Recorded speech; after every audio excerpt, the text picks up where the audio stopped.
Seluang dan Walaon yang masuk, terima kasih. Tolong komen, maki saya lagi, maki lagi, come on. Takkan setakat tu je korang punya maki, level tu je ke level korang? Kat mana korang belajar khusus maki ni? Level tu je maki korang. Aduh, memalukan lah geng-geng Walaon dan Seluang. Okey, terima kasih kepada yang terus bersama dengan kita. Alhamdulillah, saya sekarang ini berada di Kelantan, di Kota Baru Kelantan, dalam kerangka program jelajah penerangan di Kelantan ini. Terima kasih kepada MPN Kelantan, juga kepada penerangan negeri yang bersama, yang menjemput saya, yang menyusun program pada malam ini.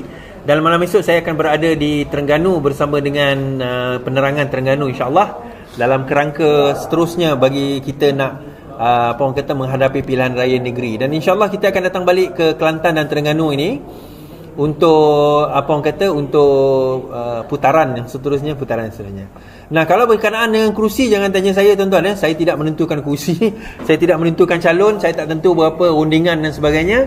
Itu terpulang kepada pimpinan parti, kepada pimpinan apa orang kata, pimpinan JPRP yang akan menentukan calon. Tapi pertemuan tadi dengan boleh slow down sikit belakang. Dengan geng-geng di penerangan tadi, kita nampak bahawa terdapat apa orang kata, positive improvement lah, insya-Allah, dalam penerangan kita dalam kita menghadapi pilihan raya ini, insya-Allah.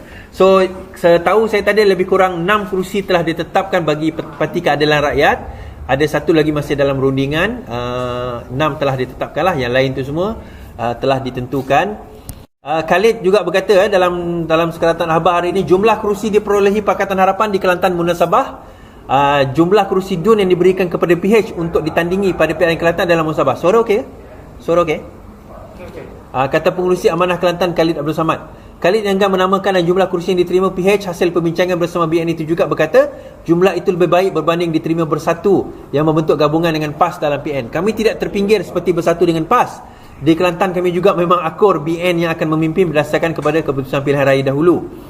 Sebelum ini, Ketua Penerangan UMNO Kelantan Zawawi Osman dilaporkan berkata, BN meletakkan 31 kerusi manakala 14 kerusi diberikan kepada PH yang merangkumi Amanah dan juga PKR. Setiausaha PAS Kelantan Wan Roslan Wan Hamad pula mengesahkan parti ikut itu akan bertanding 39 kerusi DUN, manakala Bersatu akan menentang BN di 6 kerusi. Sementara itu, Khalid dan juga pengarah komunikasi Amanah berkata, parti itu menyasarkan untuk memenangi 3 atau 4 kerusi DUN pada PRN kali ini. Dia bagaimanapun tidak mahu mendedahkan nama kerusi yang disasarkan. Pembagian kerusi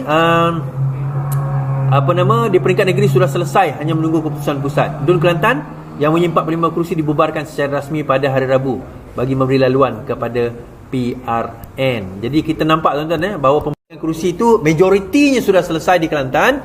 Ada 1-2 lagi masih boleh diperbincangkan. Semalam saya berceramah di satu DUN. DUN apa nama DUN dah? Kota Lama. Di Kota Lama, kalau ikut kiraan PRU hari itu, DUN Kota Lama ni sebenarnya boleh tewas di tempat tersebut. Jadi kita harap siapa-siapa calon yang diletakkan di sama ada daripada Pakatan Harapan ataupun Barisan Nasional, insya-Allah boleh memenangi DUN tersebut dan mewakili Parti Keadilan. Baik. Now, malam ni saya akan cerita tentang Zuraidah, tentang 10 juta tu juga, dan juga kenyataan daripada ada wakil PAS mengatakan Hadi ada keluar satu statement, fitnah pun tak apa, membunuh pun tak apa, dia kata. Kan? Tapi kemudian dia minta maaf, dia kata palsu dan sebagainya. Baik. Nah, kalau kita balik pada cerita di Kelantan ataupun cerita di pilihan raya negeri. Now, pembubaran sudah pun berlaku, pembahagian kerusi pun majoritinya sudah ditetapkan. Isunya yang menarik kali ini tuan-tuan, pertama macam saya kata tadi, saya kata tempoh hari, kali ini pilihan raya menyaksikan bahawa daripada segi jumlah dana kita equal, tetapi kita adalah kerajaan berbanding dengan PRU yang lepas di mana mereka adalah kerajaan. Jadi kali ini kita adalah kerajaan. Jadi ini yang menarik. Ketiga, ini adalah PRN bukan PRU. Dan ini adalah PRN bukan PRU. Dan PRU beza dengan PRN. PRN ni dia lebih bersikap localized, lebih bersikap lokal, dan isunya pun juga adalah lebih localized. Jadi contoh di Kelantan, Kelantan isu dia lebih localized berbanding dengan PRU hari tu. PRU isunya adalah lebih kepada lebih global, lebih national kita kata. Dia menyentuh persoalan-persoalan polisi nasional. Tetapi di peringkat negeri, isunya lebih lokal. Nah, bila menyentuh isu lebih lokal, persoalan utama dia ialah siapa yang bakal terciduk di dalam pilihan raya kali ini. Now, kedua-dua parti kecuali Pakatan Harapan, Barisan Nasional dan UMNO serta PAS, terutama PAS dan Perikatan Nasional lah dan Bersatu, ada all the stake. Ada orang kata apa, semua pertaruhan mereka kat situ. Mereka letak semua pertaruhan kat situ. Now, katakanlah dalam PRN ini, di 3 kerusi di mana majoriti Melayu, Kelantan, Terengganu dan juga Kedah, disapu bersih oleh katakanlah oleh PAS atau Perikatan Nasional katakan, maka itu banyak akan memberi indikasi yang amat besar kepada Barisan Nasional dan kekuatan Barisan Nasional serta kepimpinan dan kewibawaan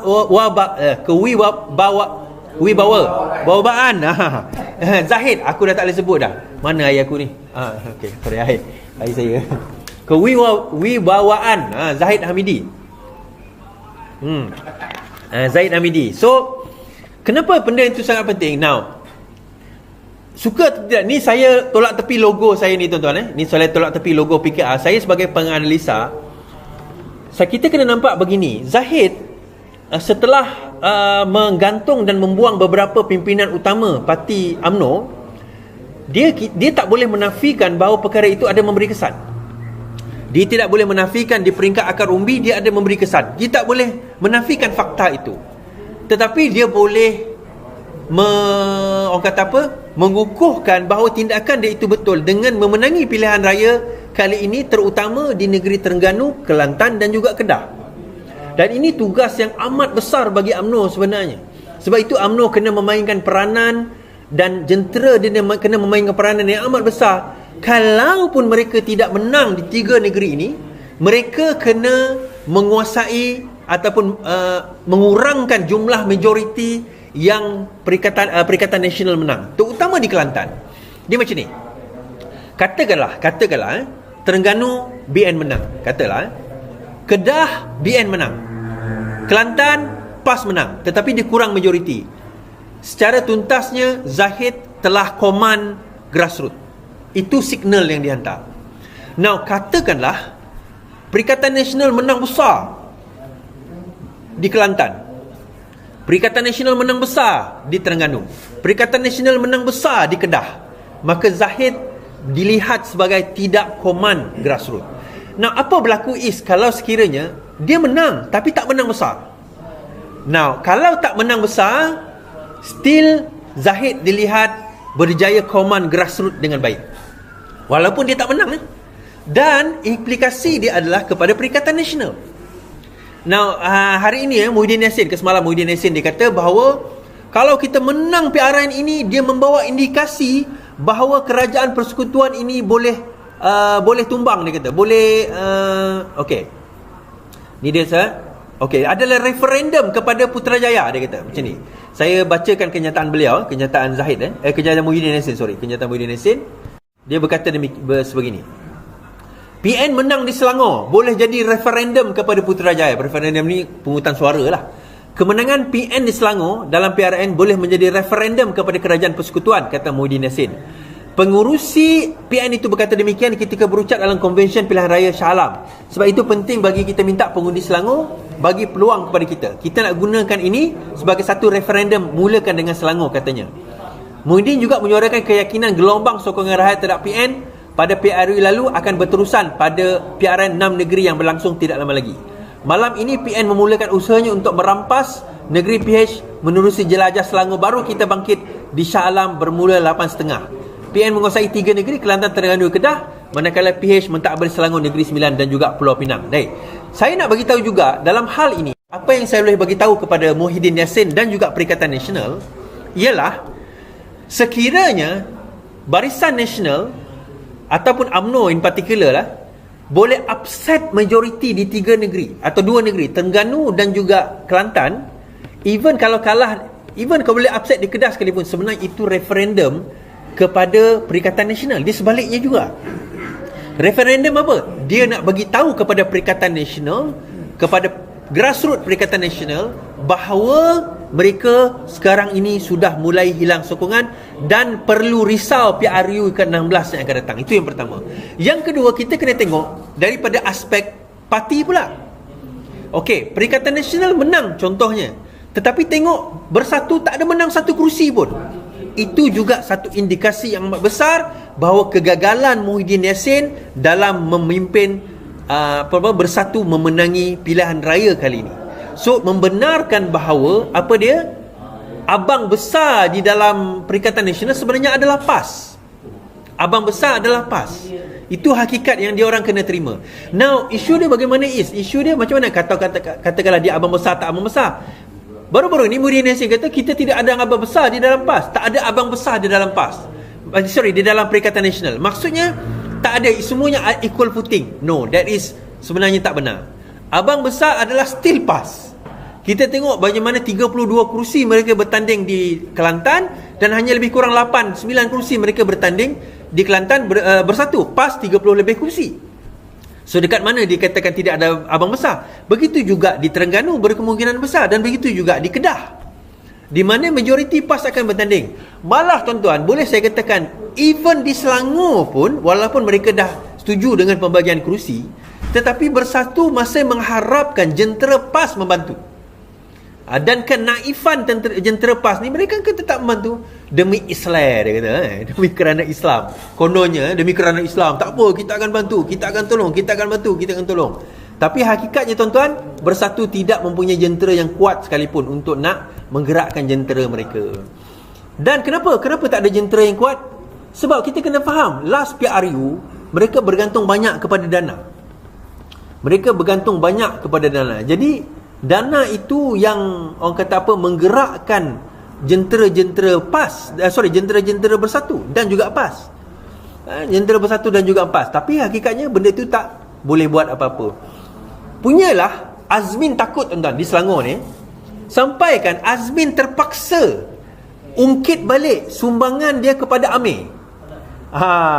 Sumbangan dia kepada Amir. Saya baca kenyataan Azmin Ali dan ucapan beliau tadi. Amir, dia panggil Menteri Besar. Ingat yang angkat nama engkau dulu tu aku. Azmin kata. Baik. Pengerusi PN Selangor Muhammad Azmin Ali mendakwa pada asalnya PKR tidak menghantar nama Amiruddin sebagai calon PH menjadi Menteri Besar. Bagaimanapun dakwa Azmin, dia bertanggungjawab mengemukakan nama Adun Sungai Tua itu kepada pihak istana bagi dipilih mengetuai kerajaan negeri. Betul lah dia anak didik aku. Nama dia parti PKR tak serah kepada istana. Amir ingat yang angkat nama engkau tu aku. Betul. Ini saya akui Dia macam ni, sekejap lagi saya cerita. Kerana hari ini kamu bersekongkol dengan ... maka kita tidak ada pilihan. Kita PN tak ada pilihan. Tolak PH UMNO DAP di Selangor, katanya. Okey. Cerita dia macam ni tuan-tuan. Sewaktu Kerajaan Pakatan Harapan menang, yang mengangkat sumpah pada 2018, yang mengangkat PRU ke-14 2018, yang mengangkat sumpah menjadi Menteri Besar asalnya adalah Azmin Ali. Tetapi pada waktu itu dia tak sangka bahawa PH boleh menang federal. Dia tak sangka. Yang kata boleh menang ni Rafizi je. Yang lain semua kata kalah, termasuklah pengkaji-pengkaji yang diupah oleh Azmin. Kata kalah. That's why dia jadi Menteri Besar. Bila menang, apa yang berlaku? Dia terus jumpa Mahathir, dia terus minta jawatan yang tertinggi. So Mahathir kena mewujudkan satu jawatan Menteri Ekonomi khas untuk dia. Takkanlah orang lain naik di atas federal, dia tiba-tiba masih lagi di peringkat negeri kan. So dia naik. Bila dia naik, dia tinggalkan kerusi kekosongan Menteri Besar. Jadi bila Menteri Besar tu kosong, nak lantik siapa? Pakatan Harapan, terutama PKR pada waktu itu, ada nama lain telah dicalonkan. Saya tak nak namakanlah siapa calon tersebut, biarlah rahsia. Siapa yang tahu-tahu. Tetapi Azmin terus letak nama Amir. Dia terus letak nama Amir untuk diangkat menjadi Menteri Besar. Minta maaf Amir, saya kata juga melalui pintu belakang. Kan? Tak ada, itu sejarah lah, tak apalah, dah berlalu, biarkan berlalu. Amir pun dah jadi menteri besar. Baik, habis. Itulah kenapa masa itu kami berasa curiga dengan Amir. Tak apa, itu sejarah. Akhirnya Amir mentadbir dengan baik, Selangor ditadbir dengan baik dan sebagainya. Itu semua kita terima hakikat tersebut dan kita akui pentadbiran Amir ni sangat baik. Adalah kelemahan situ sini, tetapi secara umum kita boleh terima sebagai baik. Hari ini dia ungkit. Dia kata, Amir, kamu tahu tak, akulah dulu yang angkat kamu. Tuan-tuan, saya nak beritahu, Azmin, tahukah kamu, Amir lah yang dulu kalahkan kamu. Dekat mana? Dekat Gombak. Kan? Sekarang ini anak murid sudah melepasi tok guru dia. Sekarang ini yang dulu letakkan Amir kat situ kamu. Sekarang ini Amir sudah mulai sedar bahawa inilah perjuangan yang sebenar dan dia bersama dengan perjuangan yang betul. Perjuangan yang sebenar inilah dia. Dan dia tolak kamu sebagai pengkhianat. Dan dalam pengkhianatan ini, tuan-tuan, menyebabkan Zuraidah telah disaman 10 juta. Kita pun tahu cerita tu kan. Zuraidah disaman 10 juta, tuan-tuan. 10 juta tak tahu pun Is. Okey, dia macam ni. Pada PRU yang lepas, kita belajar daripada tahun 2009. Apa yang berlaku 2009 adalah pada masa itu, ingat tak kerajaan Perak tumbang? Okey, 3 adun Perak lompat masuk ke dalam BN masa tu. Kerajaan Perak tumbang. So daripada situ 2009 2008 punya pilihan raya, kita sedar 2013 tak menang Perak lah. Tapi masuk PRU ke 2018, kita sedar bahawa kena tanda tangan. Isunya adalah pada masa itu belum ada Akta Anti Lompat Parti. Dan kita tak boleh paksa orang sign dan jatuh dia punya kerusi kalau dia lompat parti. Sebab tak ada undang-undang, tak ada perlembagaan. So kita kalah kat situ. So apa yang Parti Keadilan buat, ini bijak lawyer masa tu William Leong kalau silap saya yang buat perjanjian, saya tak ingat siapa. Bijaknya dia, okey, dia kata macam ni, kita buat bond, kamu guna logo. Dia macam apa orang kata, influencer lah ataupun selebriti lah. Kalau dia bawa satu logo, satu brand, dia tak boleh bawa brand lain dalam satu tempoh. Kalau dia bawa brand lain, dia boleh kena saman sebagai pecah kontrak, melanggar kontrak. Jadi dia bukan saman kalau lompat erti kata jatuh, tak. Erti kata dia pegang logo ni sampai 5 tahun atau sampai habis tempoh itu, maka kalau dah diubah, habislah bond tersebut. So bond itu, kontrak itu dalam tempoh yang dibenarkan, yang pilihan raya itu. Kalau sekiranya mereka melanggar kontrak itu, maka mereka boleh disaman dengan saman 10 juta. Akhirnya ada 11 orang pada peringkat awal yang melompat. Ada yang kata Larry Seng melompat Is. Larry Seng tak sign agreement tu sebab dia bukan daripada keadilan. Dia daripada bebas masuk keadilan. Now Xavier on the other hand, yes, Xavier dia lompat kemudian. Kemudian ada seorang dia sebut Sungai Besar. Tapi ada Sungai Besar don't think so lah. Saya tak tahulah. Bukan Saudara Belah yang tu, yang Pahang. Okey, tak apa. So akhirnya dia yang disaman dahulu Zuraidah. Ramai orang tanya, bila Liz, bila nak saman? So dia mulakan dengan Zuraidah dahulu. So apa tujuan mula dengan Zuraidah? Ini test bed, nak tengok boleh stick ke tak boleh stick, boleh kena ke tak boleh kena dengan Zuraidah ni. Akhirnya keputusan mahkamah mendapati Zuraidah diarah bayar 10 juta kepada PKR. Okey, Mahkamah Tinggi hari ini membenarkan saman oleh PKR untuk menuntut 10 juta daripada bekas presidennya Datuk Zuraidah Kamarudin kerana melanggar syarat bond yang mengikat kepada parti. Datuk Athiar Tahir membuat keputusan setelah mendapati hujahan Zuraidah bahawa bond itu ditangani atas alasan dipaksa adalah tidak berasas. Mahkamah juga memerintah Zuraidah membayar RM50,000 kepada PKR sebagai kos. Bukti menunjukkan Zuraidah mendanai bond itu dengan pengetahuan penuh mengenai kandungannya. Zuraidah menandatangani secara sukarela kerana mahu bertanding. Peguam Muhammad Nizamuddin Hamid dan Nafprih Singh masing-masing mewakili Zuraidah serta PKR. Nizam lawyer Nizam. Wah, 10 juta. PKR memfailkan writ saman dan pernyataan tuntutan pada 28 September melalui Setiausaha Agungnya Datuk Saifuddin.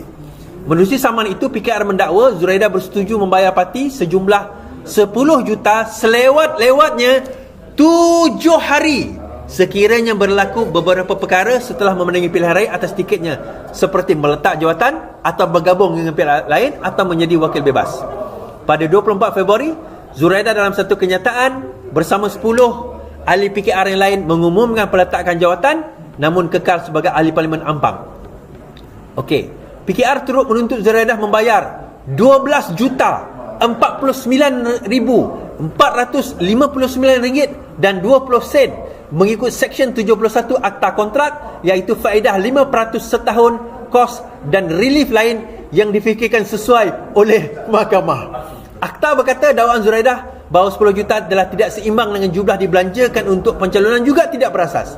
Defendant sendiri mengakui bahawa pelantik membelanjakan jumlah melebihi 10 juta untuk pencalonan. Ini adalah pengakuan jelas di pihak defendant bahawa dia tidak boleh menarik balik. Baik, dalam kes ini, kenapa 10 juta di 12 juta? Itu termasuk interest, termasuk kos.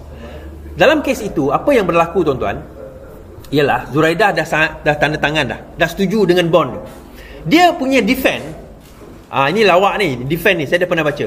Dia punya defend, dia kata apa? Dia telah dipaksa tanda tangan. Dia dipaksa tanda tangan. Masa kau menang dapat jawatan menteri tu, ada orang paksa kau ambil jadi tuan menteri? Tak ada kan?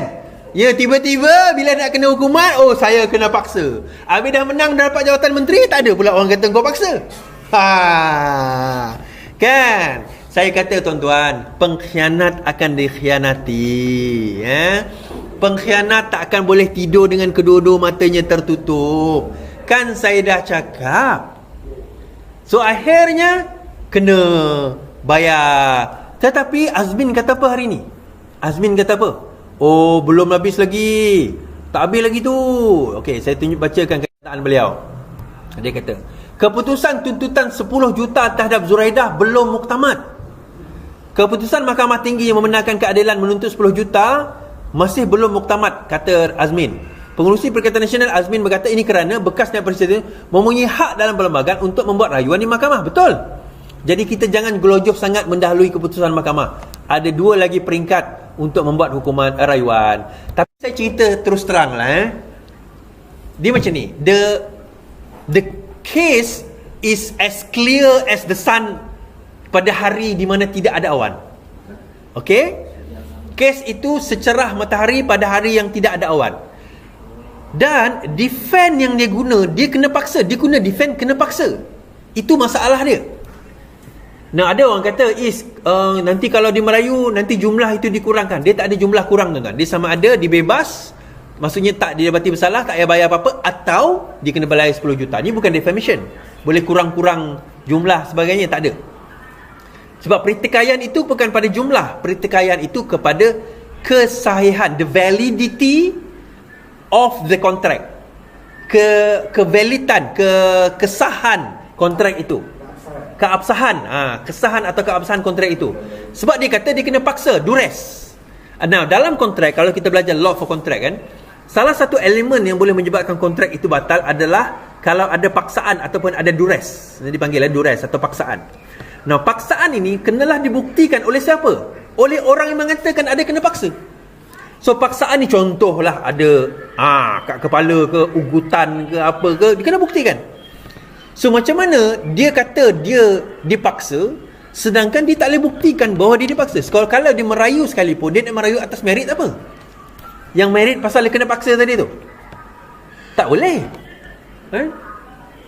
So merit paksa itu dah tak boleh nak pakai. So kalau dia merayu 2-3 kali sekalipun, akhirnya rayuan itu akan, orang kata apa, akan apa orang kata, susah nak menang.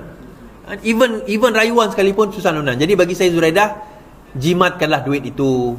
Tak payahlah nak pergi merayu, bayar je lah. Now, timbul persoalan, kalau dia tak mampu bayar, macam mana Kalau dia tak mampu bayar, maka petition bankrupt boleh dibuat oleh Parti Keadilan Rakyat terhadap Zuraidah, dan harta-hartanya boleh disita untuk melunaskan 10 juta tersebut. Harta-harta ni, semua harta ismit di dalam negara, harta ismit di luar negara, semua untuk melangsaikan 10 juta sehingga cukup 10 juta. Okey, katakanlah dia langsai 8 juta je dapat harta dia. Semua dah jual ni. Tinggal 2 juta lagi tak boleh. So macam mana tetap bankrupt. Kenapa? Minimum untuk bankrupt dalam negara kita 100,000. Dah lah harta tak ada, bankrupt lagi tu, habis. Akhirnya kan, So, tuan-tuan dan puan, jadi ke mana Zuraidah lepas ni? Baik, katakanlah dia berjaya bayar. Dia berjaya bayar 10 juta. Timbul satu persoalan. Dia dapat duit di mana? LHDN boleh masuk, SPRM boleh masuk. Kena soal siasat. Tuan-tuan, di kiri kena, di kanan kena, di kiri pusing luka, di kanan pusing luka, undur ke belakang kena cucuk, pergi ke depan kena cucuk, semua kena. Baik, timbul satu persoalan lagi. Is Azmin macam mana? Ada 11 orang Actually Xavier 12 lah. Kalau Xavier, masuk Xavier 12 lah kan. Azmin kalau ikut kata Rafizi, dia tak sign dokumen tu. Yang lain sign, tapi Azmin tak sign. Now berkemungkinan PKR akan kejar yang sign dulu lah. Yang sign tu, siapa yang sign? Barubian sign, Willy Mongin sign, Jonathan Yassin sign, Saifuddin Abdullah sign, Rashid Hasnun sign, KJ bukan Khairi Kamarudin Jaafar sign. Siapa lagi dalam tu? Ada lagi lah muka-muka yang ada, saya pun tak ingat muka-muka dia orang. Azmin Zuraidah, ada lagi yang lain tu sign. Baik, sorry, Azmin tak sign. Yang lain tu kejar dulu, saman akan keluar. Dan dia orang tak perlu bagi mahkamah dah tuan-tuan. Yang ni saman je, surat saman je. Hantar LOD, letter of demand je. Hantar LOD je cukup, tak payah bagi mahkamah dah. Sebab dah ada kes, dah ada duluan. Now Azmin mungkin akan last. Kenapa? Now Azmin masa dia tak sign, dia kata apa? Takkanlah aku nak khianat. Ada orang percaya tu. Masa tu lah orang parti masih percaya kat dia kan. Aku cakap korang tak nak percaya Tuan Lazif. Masa tu kita juga kena maki masa tu kita juga kena maki. Kita kata jangan percaya, kita juga kena maki. Tapi tak apalah, biar yang lalu biarkan berlalu lah. Baik, isu dia, adakah Azmin boleh disaman? Now ini saya tak panggil long shot, tetapi hakikat dia kalau ikut law of contract, Azmin boleh kena saman. Azmin sebenarnya boleh kena saman walaupun dia tak sign, asalkan boleh bawa saksi bahawa secara verbalnya dia setuju. Di Malaysia, law of contract berdasarkan kepada law of contract walaupun tidak bertulis tapi secara verbal dengan saksi masih boleh dijadikan sandaran untuk nak saman. Baik. So yang ini terpulang kepada apa orang kata, kepada pihak guaman Parti Keadilan Rakyat untuk nak pursue lah, untuk nak pursue tentang kes ini, sama ada kena atau tidak, sangkut atau tidak, itu terpulang kepada mereka. Baik, malam ini saya buat cerita berkenaan dengan satu kenyataan dikatakan dikeluarkan oleh Haji Hadi Awang, dikatakan dan telah di-share oleh Ustaz PAS. Tapi kemudian dia kata palsu pula. Okey, tapi tak apa, kita share dulu. Okey.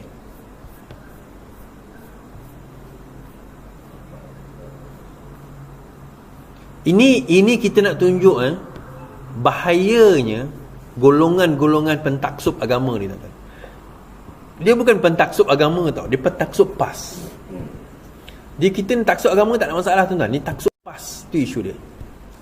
Ada seseorang bernama Abdul Muhajir telah share kenyataan daripada Ustaz Khalil Yahya sekali lagi, bahawa satu poster 3 amanat buat pejuang Islam. Jika memfitnah itu, kononnya katanya Hadi yang cakap ni, jika memfitnah itu boleh menumbangkan musuh Islam, maka fitnahlah. Jika memutuskan silaturahim itu boleh menumbangkan musuh Islam, maka putuslah. Jika membunuh itu boleh menumbangkan musuh Islam, maka bu'udlah. Aku terpaksa pause ni, nanti aku kena warning dengan TikTok. Dia kata. So kenyataan ini dia kata, kemudian adalah Abdul Muhajir ni kata, baru terima dalam WhatsApp grup Usrah kawasan tadi. Mohon Ustaz Khalil Yahya dapat sahkan amanat dari YB Tuan Guru Presiden ini.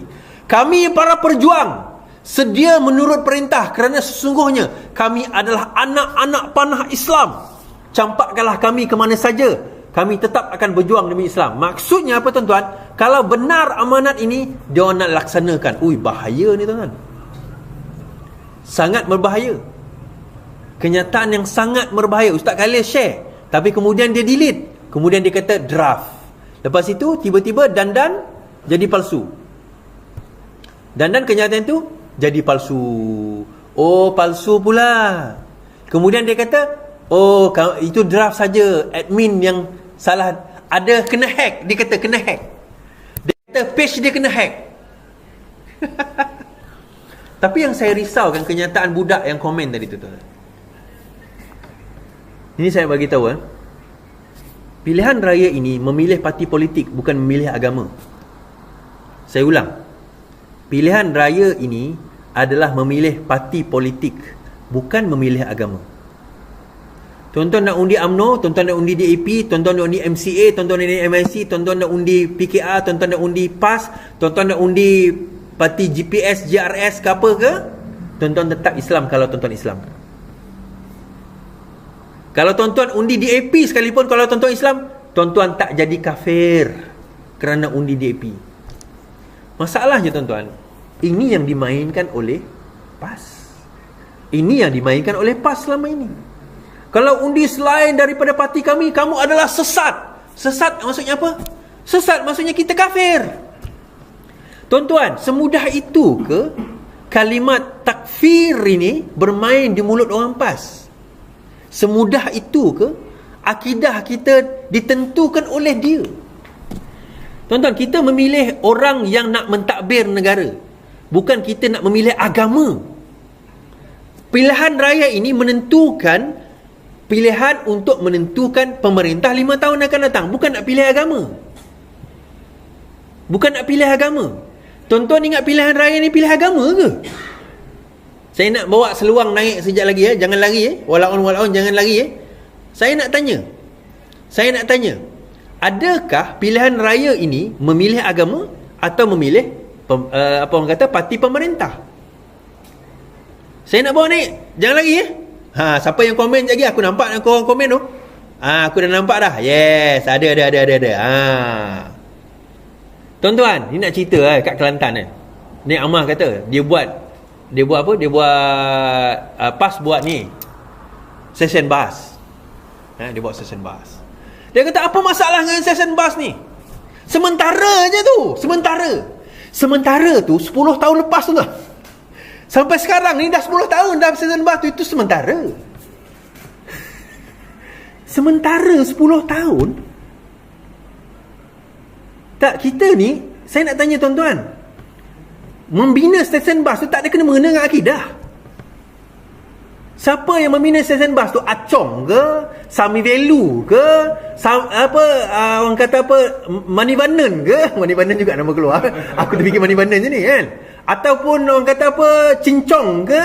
Abdullah ke? Kan? Syukri ke? Dia stesen bas. Apa kena mengena dengan agama? Apa kena mengena dengan akidah kita? Ini melibatkan pentadbiran. Sebab tu saya kata, pilihan raya ini menentukan parti politik, bukan menentukan agama kita. Jadi kalau tuan-tuan pergi mengundi, kalau orang kata, oh jangan undi PKR, sesat, cakap kat dia, pilihan raya menentukan apa orang kata, YB, menentukan parti yang memerintah, bukan menentukan agama. Siapa dia nak menentukan sesat? Tuan-tuan, ada satu hadis riwayat Bukhari. Kalau seorang Muslim menuduh seorang Muslim lain dengan tuduhan kafir, maka jatuh hukum itu salah satu di antara duanya. Kalau dia tak kafir, maka jatuh pada orang yang menuduh. Bawa hadis ni kat dia. Sesat, kafir, sesat, mainan. Kita ni pilih parti pemerintah, tuan-tuan. Tuan-tuan, kalau kita main bola, kita tengok pada agamanya ke kita tengok siapa yang terror main? Kan? Ronaldo tu, kalau kita boleh bawa masuk kelab Kelantan, kita bawa Ronaldo kelab Kelantan. Oh, tak boleh. Dia kafir. Tak boleh. Dia kafir, tak boleh masuk kelab Kelantan. Kelantan FC Kelantan FC sini. Tak boleh masuk Kelantan FC, dia kafir. Oh, kita kena ambil Mail ni. Mail ni Islam. Boleh masuk. Badan trending bola pun tak reti nak kelecek. Sebab objektif nak pilih main bola tu bukannya objektif nak pilih agama. Objektifnya nak menang permainan. Sama juga pilihan raya, objektifnya nak memerintah, bukan nak pilih agama. Isunya bila orang PAS ni duduk main, pemerintahan ini adalah akidah, pemerintahan ini adalah akidah. Tak. Pemerintahan bukan akidah. Pemerintahan ni bukan akidah, tuan-tuan. Pemerintahan ni adalah hubungan di antara manusia dengan manusia. Iaitu kategori apa? Iaitu kategori muamalah, siasah, politik. Bukan akidah pun. Panjang kalau kita nak bahaskan benda ni. Baik. Yes, ada. Riwayat Bukhari. Beliau memetik Yusuf bin Al-Zawawi mengeluarkan fatwa berkenaan tuduhan kafir mengkafir. Beliau memetik hadis Rasulullah, barang siapa menuduh fasik atau kafir terhadap seorang lain, adalah dia sendiri akan menjadi fasik atau kafir jika tuduhan itu tidak benar. Maksudnya fasik kafir ni, tuan-tuan, bukannya main-main. Dia kena jelas secara fizikalnya, secara lafaznya, secara niatnya dia kafir. Baru itu pun bukan kita tentukan dia kafir, itu majlis agama. Kita boleh rujuk dia kepada majlis agama. Yang ni dia dah lafaz ni, dia kafir dah. So majlis agama kena tentukanlah. Masuk mahkamah dan sebagainya. Bukan kita. Malah kes seseorang tu lah, dia mengaku diri dia murtad kan. Yang tu mahkamah. Kita hanya boleh dengar, tapi kita kena rujuk dengan majlis agama Islam.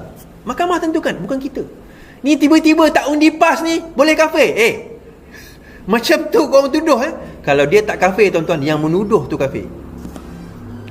Yang menuduh tu kafir. Baik. So akhirnya saya bawa cerita berkenaan dengan apa yang berlaku di dalam PAS sekarang ni. Okay. Pembahagian kursi dah ada dengan Bersatu. Isu dia sekarang ni adalah Bersatu mula tidak puas hati kerana PAS dilihat terlalu dominan dalam menentukan kesemua calon dan kesemua menteri besar di dalam negeri yang mereka bertanding. Pembahagian, even kalau kita tengok baru-baru ni, apa orang kata, Selangor sendiri pun Perikatan Nasional tak berani namakan menteri besar. Malah dia kata itu terpulang kepada Sultan. Padahal nak menamakan, bukan poster besar lah, poster boy itu bukanlah satu benda yang salah pun. Nak menamakan poster boy itu bukan satu kesalahan pun. It is something yang dah biasa dah kalau nak menamakan poster boy, betul tak? Kan? Tapi kenapa mereka takut? Isunya bukan takut. Di Selangor tu sendiri, Perikatan Nasional ada 5 calon menteri besar, tuan-tuan. Di Kelantan ni sendiri ada 4 calon menteri besar, tuan-tuan. Di Terengganu tak ada cerita lah. Yang mana geng PAS yang belah ulama, belah ustaz-ustaznya, yang PAS belah profesionalnya duk bergaduh sama sendiri sekarang ni. Yang mana pro Haji Hadinya, yang mana anti Haji Hadinya duk bergaduh sama sendiri sekarang ni. Nak menentukan calon tu satu hal. Nak pilih calon mereka, dia nak calon dia orang, satu hal.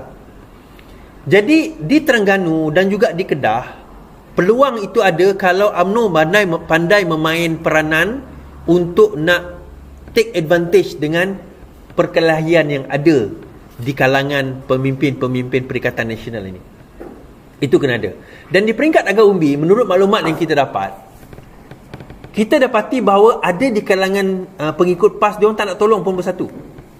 Terutama negeri di mana Bersatu bertanding. Mereka tak puas hati Bersatu bertanding di negeri tersebut, terutama di Kelantan.